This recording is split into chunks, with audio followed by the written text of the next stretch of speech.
네, 계속해서 전문가 모시고 정치권 소식 자세히 살펴보겠습니다. 고성국 박사, 박상철 경기대 교수, 소정섭 전 시사저널 편집국장 나와 계십니다. 안녕하십니까? 안녕하십니까? 반갑습니다. 자, 조금 전에 리포트에서도 보셨지만요. 어제 열린 통계청 국감에서 심재철 의원의 국감 참여 문제를 두고 여야 간의 공방이 뜨거웠습니다. 먼저 영상 보시죠. 우리 재정정보원에 대한 우리 국정감사를 우리 기재위에서 해야 됩니다. 심재철 의원께서는 이 국정감사 및 조사에 관한 법률 제13조 재척과 회피 서로 맞고소를 해놓고 맞고발을 해놓은 상황에서 공정하게 저는 국정감사가 될 수 없다고 생각합니다. 그 우월적 지위를 이용을 해서 본인의 혐의 내용을 유리하게 할 수 있는 증언을 유도할 수 있고 또 본인에게 혹은 재판이나 수사에 필요한 자료를 강압적으로 요구할 수도 있는 심재철 의원을 이렇게 국감에서 배제시키려고 준비를 해왔다는 생각이 드는데 정말 그 어처구니 없는 주장을 하고 계시다고 저는 생각을 하는데 심재철 의원을 만일에 배제를 시킨다고 하면은 재정정보원장뿐만 아니라 기재부 장관 자체도 직무를 정지시킨다든지 그게 상응하는 조치입니다. 자, 어제 심재철 의원 국감 참여를 놓고 공방이 벌어졌는데 오늘도 또 공방이 벌어질 예정이라면서요? 그렇습니다. 어제와 비슷한 모습이 오늘 또 연출되지 않을까 아마 그렇게 예상이 되는데 오늘 예. 재정정보원의 국감이 있습니다. 예. 그 재정정보원 국감에서도 마찬가지로 이 지금 여야가 맞고발을 한 상황이기 때문에 민주당은 심재철 의원을 배제시켜야 된다. 예. 이렇게 지금 주장을 하고 있습니다. 국정감사 및 조사에 관한 법률 제13조에 보면은 의원들이 이제 이해관계가 있거나 공정을 기할 수 없는 경우에는 그 감사에 한하여 또 감사 또는 조사에 참여할 수 없다 이렇게 돼 있거든요. 그렇겠죠. 그 조항을 이제 예. 민주당 쪽에서는 이야기를 하면서 심재철 의원이 만약에 국정감사에 참여를 하게 되면 재정정보원에 본인의 혐의 내용을 유리하게 할 수 있는 증언을 유도할 수가 있고 또 재판이나 이런 부분에 필요한 자료를 좀 이렇게 강압적으로 요구할 수 있다. 그렇기 때문에 배제해야 된다. 이렇게 주장을 하고 있고 예. 한국당은 이에 맞서서 그렇다면 그런 논리라면 재정정보원장이나 기획재정부 장관도 직무를 정지시켜야 된다. 이렇게 주장을 하고 있는 상황이기 때문에 예. 오늘 또 아마 국감장에서 그러한 공방이 벌어지지 않을까 예상이 됩니다. 예. 한국당은 심재철 의원이 이 정보 유출에 대해서 잘 알고 있고 자료 보관의 책임을 정부에 물을 수 있으니까 배제하려는 것이다. 심의원 배제하려면 기재부 장관도 똑같이 뭐 직무 정지시키거나 배제해라 이런 입장인 것 같은데 예. 저희가 박사님 양측의 입장을 어떻게 보십니까? 그 모든 법에는 입법 취지가 있잖아요. 그렇죠. 그 재척을 이 규정한 그 조항의 입법 취지는 예. 이해관계를 피하자는 거거든요. 그러면 심재철 의원이 개인적 이해관계로 지금 기재부와 싸우고 있는 겁니까? 그거는 아니죠. 아니잖아요. 예. 국감을 제대로 하기 위해서 자료를 취득하는 과정에서 서로 간에 불법성 논란이 있어서 기재부가 먼저 고발을 해서 지금 여기까지 와 있는 거잖아요. 예. 그러니까 저는 이 재척 사유를 그런 식으로 모든 갈등이 있는 당사자들은 다 재척해야 된다고 하는 식으로 주장을 한다면 논리적으로 그렇다면 오명숙 의원의 말이 맞는 거죠. 예. 그럼 왜 심재철 의원만 재척시킵니까? 그러면 이 분쟁의 당사자인 기재부 장관도 일단 그런 국감장에서 나오지 마라. 예. 그 사람인들 자기한테 유리한 그 주장 안 하겠어요? 그렇게 따지면? 그리고 이미 대정부 질의에서 경제 분야 질의에서 심재철 의원과 기재부 장관 김동연 장관 사이에 예. 40분에 걸친 공방이 거의 모든 국민들이 보는 데서 생중계로 됐지 않습니까? 그 공방 자체가 뭐 그렇게 아주 소모적이고 그랬습니까? 그렇지 않잖아요. 예. 그러니까 저는 이런 논란을 집권당이 국감하는 과정에서 동료 의원들한테 이 재척 사항을 갑자기 불쑥 들이대는 것 자체가 예. 이게 과연 입법부가 어떤 곳인가에 대한 인식이 잘 안 된 것 아닌가 그런 좀 걱정이 좀 듭니다. 예. 저는 이거 뭐 심각한 문제는 아니라고 보고요. 이제 심각한 싸움을 한번 했지 않습니까? 대정부 질문 때. 국감에서 이제 여당, 야당 간에 흔히 하는 좀 시비를 가리는 하나의 장면이다 정도로 보고 싶고요. 예. 그럼에도 불구하고 심재철 의원은 자유한국당에는 좀 불편한 지금 존재라고 저는 생각합니다. 뭐 잘 아시겠지만 뭔가 한 방에 나올 줄 알고 대정부 질문에 사람을 바꿔가면서까지 했는데 결국에는 역풍을 맞았다는 것이 사실이거든요. 예. 우리가 아무래도 야당의 의원의 목소리를 그래도 들어주고 있는 게 국민들의 이제 입장인데 좀 약간은 그 기회를 무리하느라고 놓쳤다는 것이고, 또 하나 양쪽에서 서로 시비를 건 거 아닙니까? 이건 뭐 재책의 사유가 있다라고 하는 거 하나 하고, 그래서 서로 그렇게 서로 시비를 할 수 있지만 또 야당에서 주장하고 있는, 그렇다면 기재부 장관도 나가라. 이거 재판도 아니고 국정감사를 하면서 기재부 장관을 감사를 당해서 그런 말을 한다? 저는 가장 무난하게 누가 봐도 합리적으로 한다면은 자유한국당에서 심재철 의원 정도는 이 교체를 해준 것도 상당히 부드러웠었다. 물론 뭐 그것도 그럼에도 불구하고 뭐 여당에서 받아서 또 넘어갈 수 있는 뭐 그런 저는 문제라고 보고 약간의 양비론적 말씀을 드리고 싶습니다. 예. 그렇군요. 국감에서 계속해서 이슈가 되고 있는 또 하나의 문제가 있습니다. 예. 지난 서울, 경기, 인천 교육청 국감에서 사립유치원의 비리 맞습니다. 실태가 공개되면서 그 후폭풍이 아주 거센 건데요. 박용진 의원이 추가 명단을 공개할 것으로 알려지면서 더 많은 비리가 드러나지 않을까 이런 예상도 되고 있습니다. 박 의원의 목소리 들어보시죠. 사립유치원은 개인의 재산이다. 그러니까 당신들이 이래저래 하면 안 된다. 그런 얘기 있어요. 했는데요. 영유아 보육법 49조에는 어린이집의 경우에는요. 그 어떤 비리와 처벌의 유형, 네. 그다음에 처분 결과, 그다음에 어린이집의 명칭, 그리고 그 대표자의 이름과 원장 이름까지 공개를 해요. 시작한 만큼 저도 끝을 볼 거고요. 네. 우리 뭐 국민들도 아마 더 이상 물러서시지 않을 거라고 봅니다. 자, 이번 논란의 유은혜 장관 무관용 원칙으로 단호하게 대처하겠다 이렇게 강경한 대응을 예고했습니다.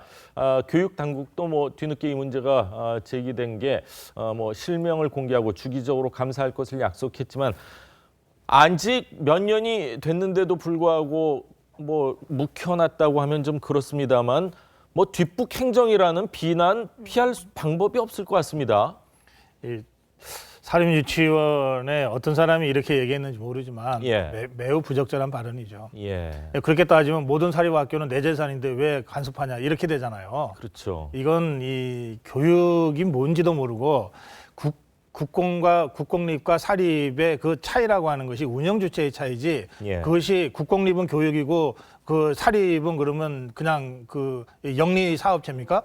그러니까 이 교육이 뭔지도 모르는 사람들이 지금 사립 유치원을 그냥 인허가 받아서 일종의 글쎄요, 뭐 좀 심한 말씀이 될지 모르겠습니다만 돈벌이 수단으로 생각하니까 이런 발상, 이런 발언이 나오는 거 아닙니까? 예. 그런데 더 중요한 것은 이런 문제와 관련해서 그동안 교육당국의 관리 사각지대에 이런 사람들이 수십 년간 있었기 때문에 이런 식의 이 발언들이 그냥 푹 하고 튀어나오는 거라고 저 생각하거든요. 예. 그런 점에서 저는 이번에 아주 잘 됐다고 생각합니다. 네. 뭐 사립이건 공립이건 국립이건 떠나서 모든 것은 교육기관이고 보육기관이고 그렇죠. 이것은 그 우리 대한민국 헌법과 우리 정부와 국민들의 눈높이 수준에 맞게 어쨌든 수술돼야 되고 개혁돼야 된다. 그 점을 좀 분명히 했으면 좋겠습니다. 예, 네. 교수님. 제가 연장해서 말씀드리면요. 이번 기회에 유은혜 교육부 장관은 그 임명 과정에서 청문회 과정에서 약간 실수했던 예. 본인의 명예를 회복하는 좋은 계기로 저는 삼았으면 좋겠다라고 말씀드리고 싶고, 특히 유은혜 장관이 무관용의 원칙을 들이대겠다는 것은 참으로 제대로 된 시각이라 보는 게, 지금 교육부라든가 우리나라 전반적으로 뭐 대학을 어떻게 들어가냐, 뭐 대학 교육 정책이라든가 조금 더 말하면 무슨 무상교육을 해서 중학교, 고등학교 정도만 이야기를 하는데 정말 중요한 것은 영유아 문제거든요. 예. 그런데 이 문제가 우리 고 박사님 말씀대로 이게 무슨 돈벌이 수단으로 된 게 많고, 아직도 저도 좀 헷갈려요. 유치원은 뭐고 타가서는 뭐고 공립은 뭐고 사립은 뭐고.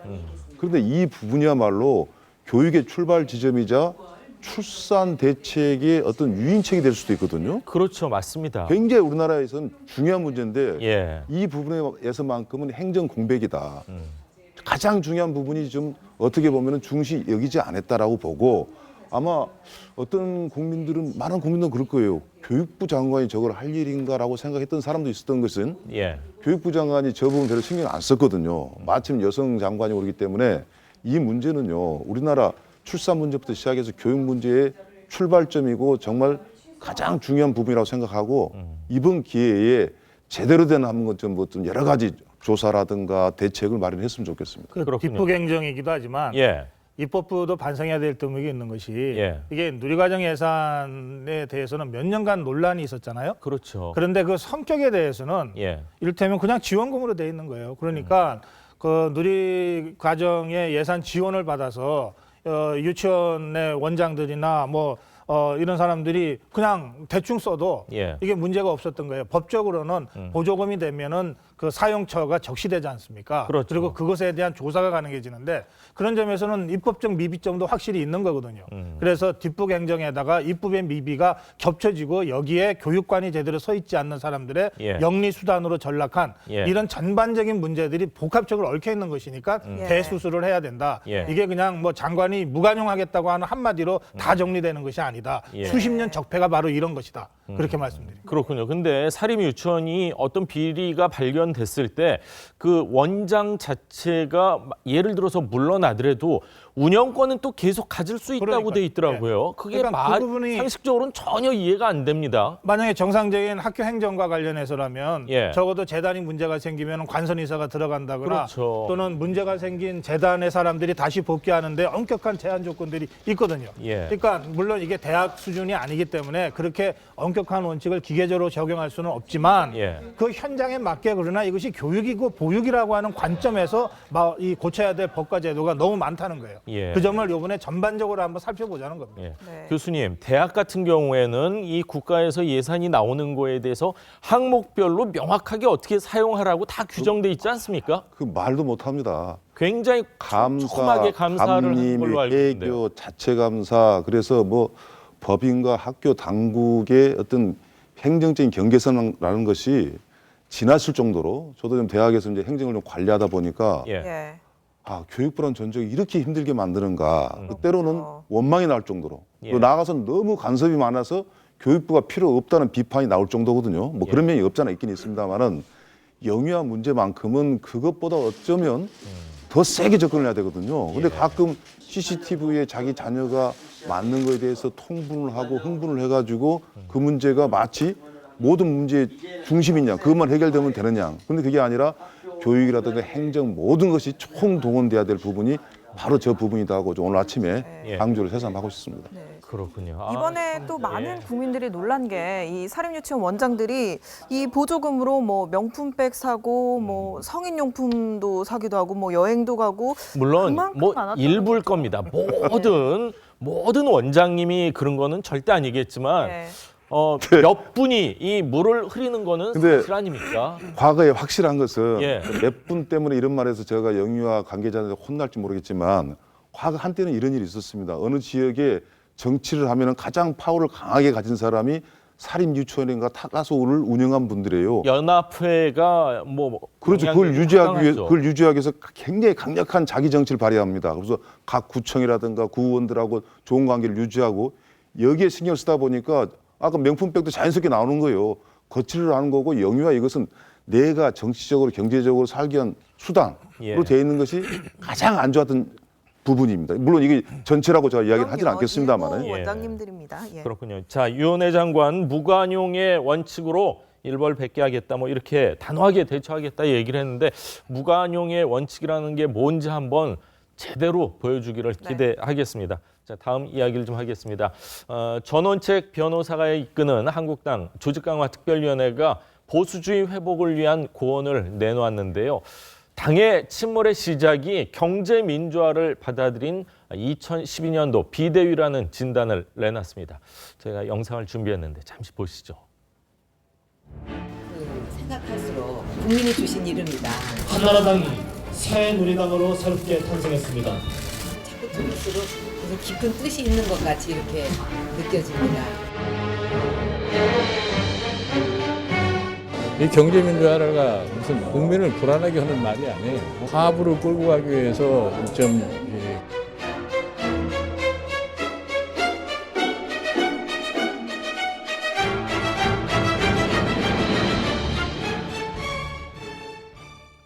네, 조강특위가요 당 침몰 원인으로 2012년도 비대위를 꼽았습니다. 그런데 당시 비대위 지금도 성공한 비대위 가운데 하나다 이렇게 꼽히는 비대위 아닌가요? 그렇습니다. 그렇기 때문에 뭐 전원책 변호사의 저러한 진단은 정치권 일반의 평가와는 좀 다르지 않나 네. 이런 말들이 나오고 있습니다. 그 당시 2012년 4월 달에 총선이 있었지 않습니까? 예. 그러면서 사실상 새누리당이 120석도 얻지 어려울 못할 것이다. 것이다. 참패할 예, 것이다. 맞습니다. 이런 뭐 전망이 나오고 있는 상황에서 경제민주화의 상징적 인물인 김종인 전 의원과 이상돈 중앙대 교수 또 이준석 씨 등을 이제 영입해서 비대위를 꾸렸지 않습니까? 맞습니다. 그러면서 이른바 경제민주화를 전반적인 기치로 내걸고 중도층을 이제 광범위하게 흡수를 해가면서 그해 총선에서 152석을 얻었거든요. 과반을 넘겼죠. 예, 그렇습니다. 예상보다 상당히 선전을 했고 그렇기 때문에 지금도 상당히 이제 성공한 비대위의 대표적인 사례로 2012년이 새누리당의 비대위가 꼽히고 있는데 전원책 조강특위위원은 이 부분에 대해서 거기가 상당히 문제가 있다라는 어떤 진단을 내놓고 있습니다. 그러면서 이 한국당의 어떤 보수의 정체성 이런 부분을 강조를 하고 있고 이 보수주의 회복을 기치로 내걸고 한국당 구성원 전원에게 이것을 강조하는 어떤 서한을 보냈는데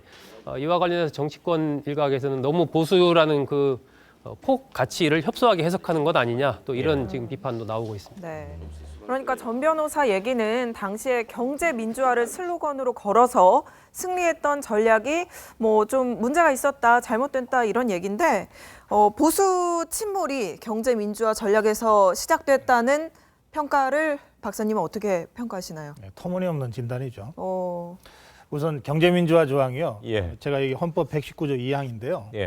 1항은 대한민국 경제 질서는 개인과 기업의 경제상의 자유와 창의를 존중함을 기본으로 한다. 2항, 119조 2항에 쭉 나가서 이렇게 되어 있습니다. 경제 주체 간의 조화를 통한 경제의 민주화를 위하여 경제에 관한 규제와 조정을 할 수 있다. 헌법적 규정입니다. 그러면 한국당이, 새누리당이 비대위에서 이 대한민국 헌법 119조 2항을 당이 중시하겠다고 주장한 것이 침몰의 시작이었다? 그러면 보수정당이 헌법 지키겠다고 선언한 것을 침몰의 시작이었다? 이렇게 규정하면 그러면 앞으로 한국당은 헌법 안 지키겠다는 얘기입니까? 이게 무슨 얘기입니까?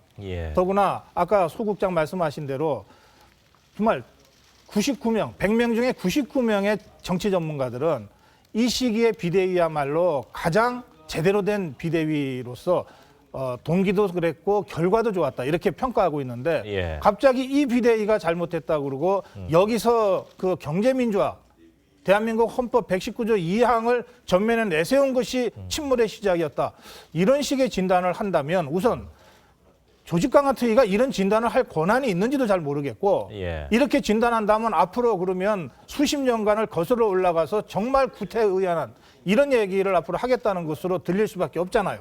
저는 한국당 비대위 그리고 한국당 조직강화특위는 이 전원책 변호사의 이 반응으로 완전히 침몰했다. 저는 그렇게 진단합니다. 교수님 그런데 이 한국당 안에 이 경제 민주화를 옹호하는 시각도 많잖아요. 많이 있죠.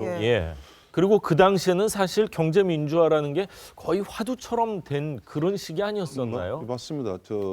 너무 아침부터 우리 고 박사님도 우리 전인숙 변호사를 잘 알겠지만 저도 똑같이 같은 톤으로 좀 비판하고 싶은데 잘한다고 해서 비판 안 하고 그럴 건 아니지 않습니까? 우리가 지금 비대위가 성공한 것을 두 가지 가장 큰 예를 들어요. 하나의 새누리당, 그 다음에 이제 더불어민주당 때 김종인 비대위원장을 이야기하거든요. 더불어민주당을 출범시킬 때는 친노 일색의 폐쇄적인 어떤 당내 구조를 깨뜨렸다는 점에서 굉장히 국민들이 좋아했어요. 마찬가지로 새누리당이 그동안에 잘못된 보수, 지나치게 폐쇄적인 보수를 좀 확대시켰다. 그래서 헌법에 정상적으로 나와 있는 경제 민주화 정도는 받아들여야 된다. 그래서 새누리당이 결국에는 그 총선 때 대승을 했지 않습니까? 그럼 그 뒤에 새누리당 왜 그러면 이게 소멸까지 돼버렸느냐라는 것은 경제 민주화를 받아들여 쓴 게 아니라 그것을 실천을 못했기 때문에 그런 문제를 봤어야지 저는 정상적이라 보거든요.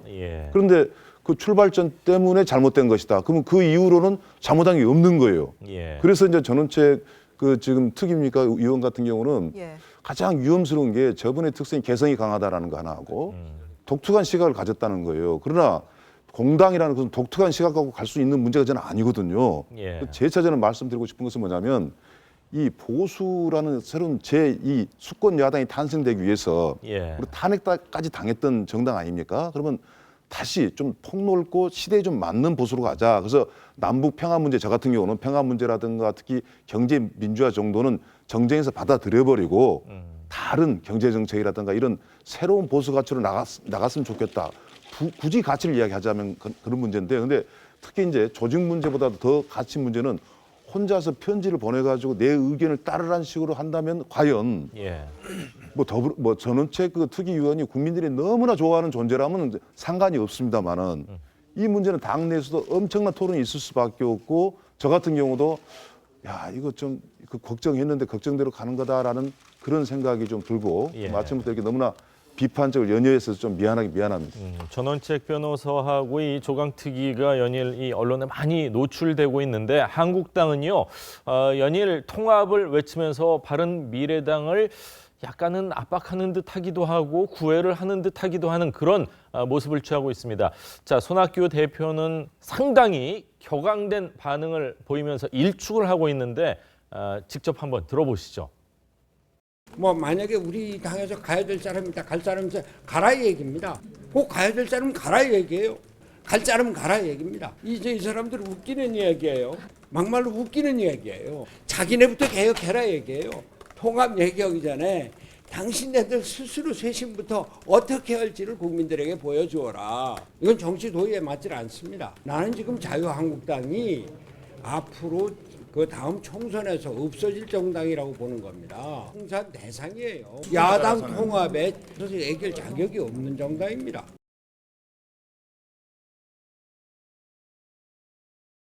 다음 총선에 없어질 정당이다 이렇게까지 이제 혹평을 하고 웃기는 얘기다 이렇게 얘기를 했는데 사실 그 얘기를 들으면서 웃을 만한 사람은 없었는데 통합 전대 얘기까지 나왔는데 웃기는 얘기다까지 나왔습니다. 이거 어떻게 해석을 해야 될까요? 손학규 대표를 뭐 수십 년간 이리저리 만나기도 하고 알아왔는데 예. 저렇게 흥분하고 얘기하는 건 저도 처음 봤습니다. 얼굴까지 좀 뻘개지셨습니다. 사실은. 사실 지금 예. 바른미래당의 당세라든지 여러 가지를 감안하면 정말 위기에 처해 있는데 그런 당에 대해서 한국당의 그 통합 논의는 아마 그 이 흡수 통합으로 들릴 가능성이 많고 예. 그건 뭐 당 대표로서 저렇게 격앙된 반응을 보이는 건 이해가 됩니다. 손학규 대표 얘기 중에 저는 한국당이 정말 뼈아프게 받아서 곱씹어야 될 부분이 하나 있다고 생각합니다. 뭐냐면 아니 자기네 할 일부터 좀 제대로 하라 이거야 이 대목이에요. 사실 지금 한국당이 해야 될 일은 쇄신과 혁신입니다. 예. 지금 비대위의 정식 명칭이 혁신비상대책위원회입니다. 혁신하기에도 정신이 없어야 돼요.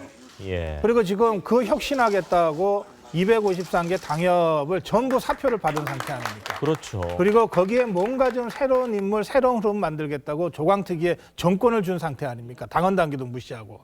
이런 상태에서 한국당이 1차 승부를 걸고 그리고 국민들로부터 다시 지지를 회복하는 것은 쇄신 또 쇄신입니다.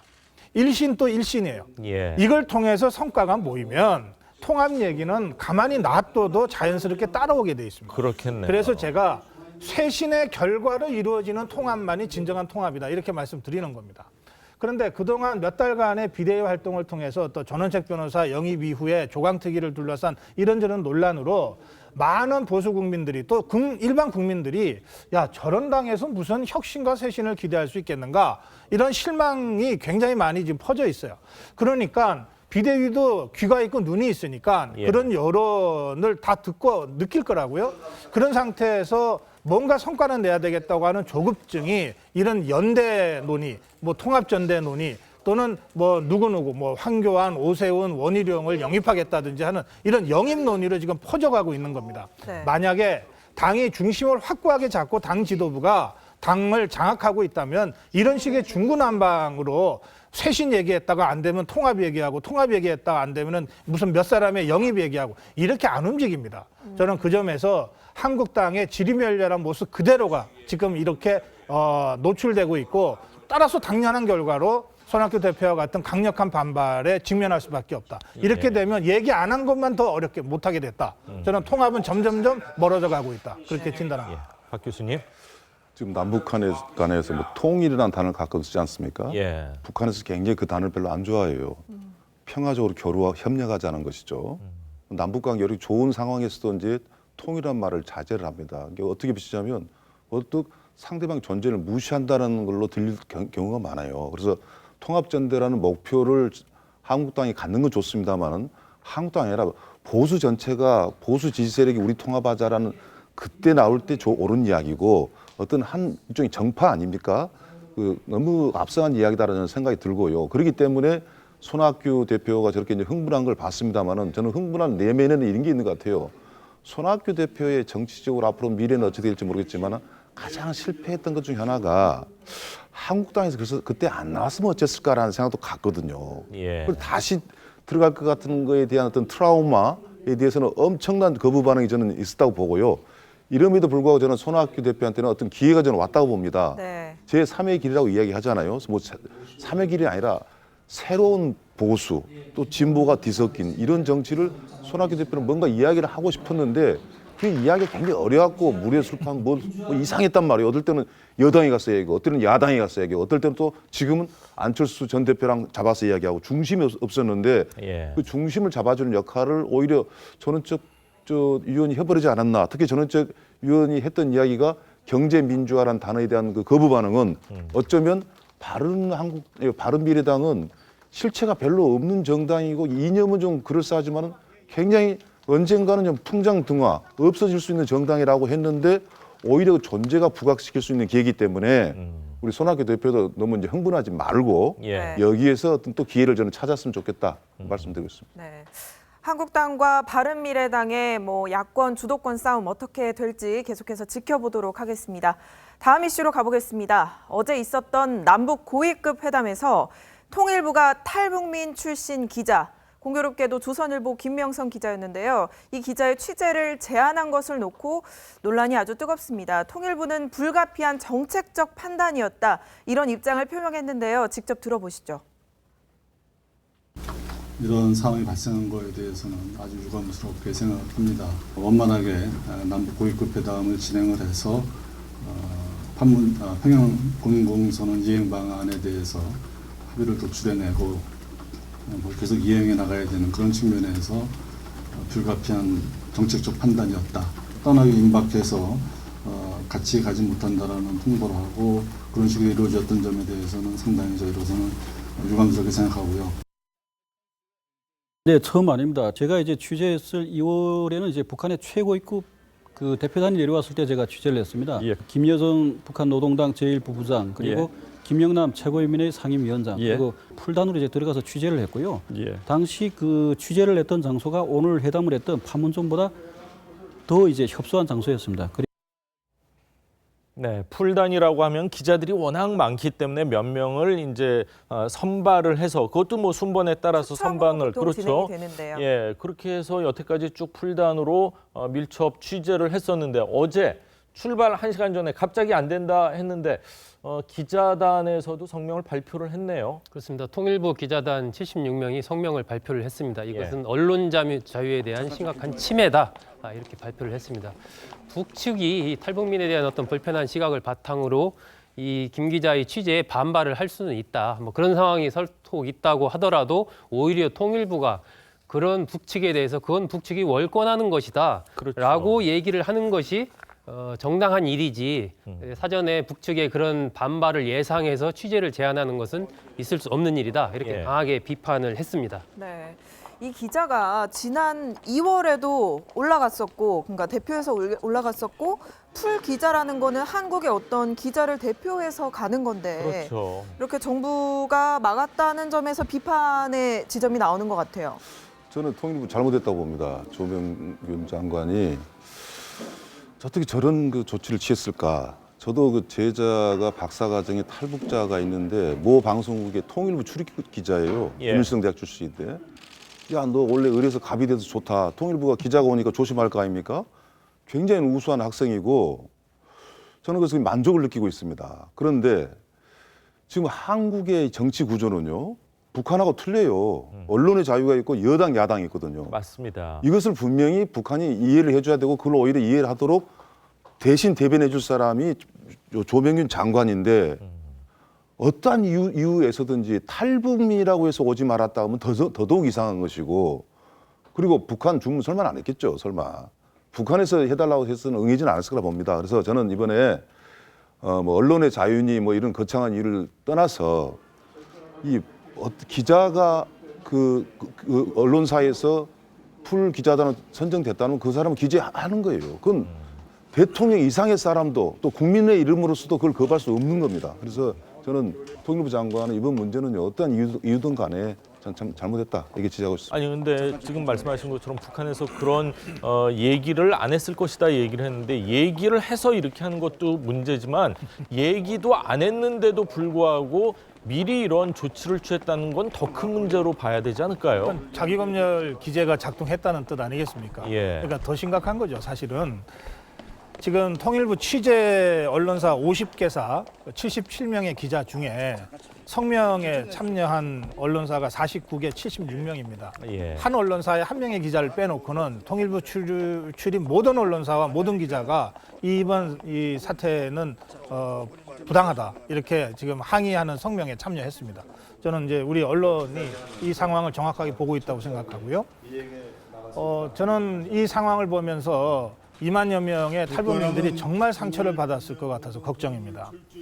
그 탈북민 정착, 앞으로 탈북민들은 계속 생길 거예요. 탈북민이 성공적으로 대한민국 국민이 되고 이 생계에 종사할 수 있도록 만드는 탈북민 정착 사업의 주관 부처가 통일부죠. 예. 다른 부처에서 이거 탈북민 어떻게 믿어? 혹시 이런 얘기가 있더라도 제일 먼저 정말 저 옷 걷어붙이고 나서서 무슨 소리야? 이분들이야말로 대한민국의 국민이고 가장 믿을 수 있는 분들이야. 라고 맞습니다. 해야 될 부처가 통일부입니다. 예. 그런데 지금 통일부가 먼저 나서서 원만한 회의 진행이 안 될지 모르니까 지금 설명을 보면 그렇거든요. 예. 탈북민 출신의 기자가 취재하는 과정에서 원만한 남북 대화가 안 될지 몰라서 불가피하게 배제했다. 그리고 나서 그럼 똑같은 상황에서 자기는 똑같은 일을 또 할 것 같다. 이렇게까지 얘기했어요. 예. 그러면서 자기가 책임지겠다 그랬단 말이에요. 그렇다면 저는 조명근 장관이 정말 이런 말도 안 되는 터무니없는 저는 이게 헌법 위반 사태라고 봅니다. 예. 직업 선택의 자유를 명백하게 규제한 거 아닙니까? 언론 그 자유를 명백하게 지금 침해한 거 아닙니까? 이런 사태에 대해서 책임져야 된다고 생각합니다. 그런데 정무직인 장관이 이런 상황에서 책임지는 방법은 유일하게 한 가지 있습니다. 사표 제출하는 겁니다. 예. 자기 스스로 유감이라고 지금 거듭 얘기하고 있고 그러나 똑같은 상황에서는 자기가 똑같은 일을 다시 안 할 수 없다고 또 얘기하고 있잖아요. 그렇다면 이런 말도 안 되는 이 상황을 다시 재현하지 않으려면 예. 통일부 장관을 그만두는 수밖에 없죠. 자, 지금 이번에 이렇게 상황이 됐어요. 그리고 그냥 지나간다고 칩시다. 똑같은 상황에서 조명근 장관이 또 김명성 기자나 또는 다른 탈북 기자를 또 배제한다고 칩시다. 배제하겠다고 했잖아요. 예. 자, 그렇다면 그때도 또 성명서 한 장 내고 그냥 지나갈 겁니까? 저는 그 점에서는 이번에 그냥 뭐 유감 표명 정도로 넘어갈 일이 아니다. 이것은 예. 사태 자체가 매우 심각한 성격의 사안이다. 저는 조명근 장관의 진퇴 표명을 비롯한 그런 행동이 있어야만이 이 사태가 수습된다고 저는 말씀드립니다. 그렇군요. 탈북민의 정책을 돕는 게 사실 통일부가 주관 부서라고 할 수가 있는데 오늘 한 신문에 일본에 있는 미군 기지를 출입하는 국민들에 대한 이 등급이라고 해야 될까요? 그 기사가 났더라고요. 북한과 중국, 러시아, 이란, 아프가니스탄과 같은 59개국에 대한민국이 포함되어 있더라고요. 북한이 우리나라를 어떻게 쳐다보나도 중요하고 미국이 과연 우리나라를 어떻게 쳐다볼까도 좀 균형감 있게 봐야 되는 거 아닌가 이런 생각이 드는 것 같습니다. 자, 오늘 세 분 말씀은 여기까지 듣겠습니다. 고맙습니다. 감사합니다.